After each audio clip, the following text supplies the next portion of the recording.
halin misali tambaya akan karatu da aka yi lokacin da yahudawa aka ce su yanka saniya suka dinga wa annabi Musa alaihi salam ta'annati, aka dinga kara musu sufofi har ta ƙure su suka wahala. to wannan da suka dinga sai annabi alaihi salam bai ce da Allah da suka ce wa inna insha Allahu la mutaduna, in Allah ya so za mu shiryu. annabi ce ba dan sun faɗi wannan ba da abin zai ci gaba har tashin kiyama, ba za a yi ta kawo musu wata siffar ta sani in dai Allah ne alwasi'u ya dinga faɗa siffar sani kenan har abada ba za su sami yadda za su yi ba. to amma kalmar insha Allahu sai ta taimake su saboda da gaske suke, sai Allah ya tsaye da abin haka. to shine ya tambaya ya ce to mu yanzu insha Allahu ma halaka bi ake mata insha Allahu wani mun faɗa ba da gaske muke ba, me ya wannan karatu anan su wayancan duk da ta'annatin suka annabi Musa da suka yi da gaske sai Allah ya karba ya dakatar da bala'in da suke ciki.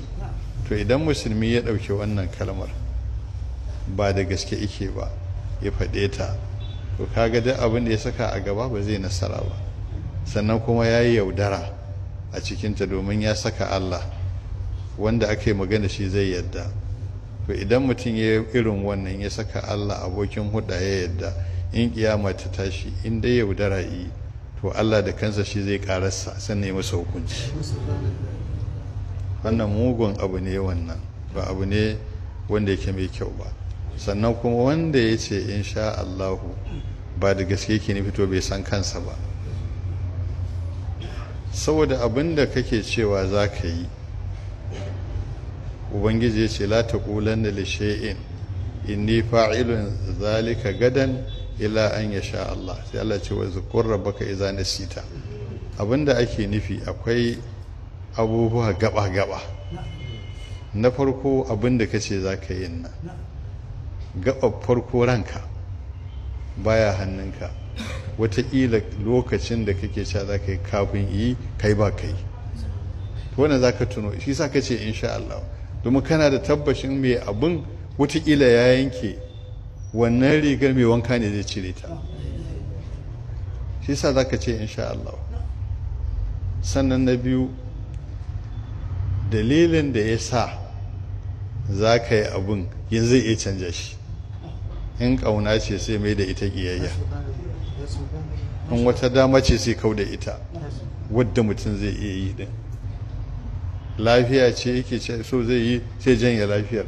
sai zama sai a kwantar a tayar, in wani abin hannu ne sai karbe shi, in mulki ne sai karɓa mulki shi ya zama na kurkuku kuma ma, shi sa ce insha Allah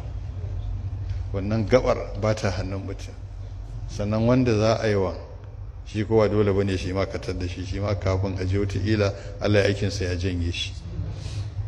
dalilin da yasa za ka yi masa shi ma tare da shi ya janye shi. wannan gaɓoɓin ake duba shi sallah ce ne insha Allah, saboda duk waɗannan ba sa hannunka kuma ka da tabbas a cikin tabbatarsu sai in ya so.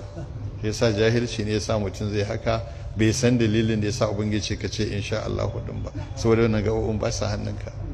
yalla samu dace. assalamu alaikum warahmatullahi wabarakatuh.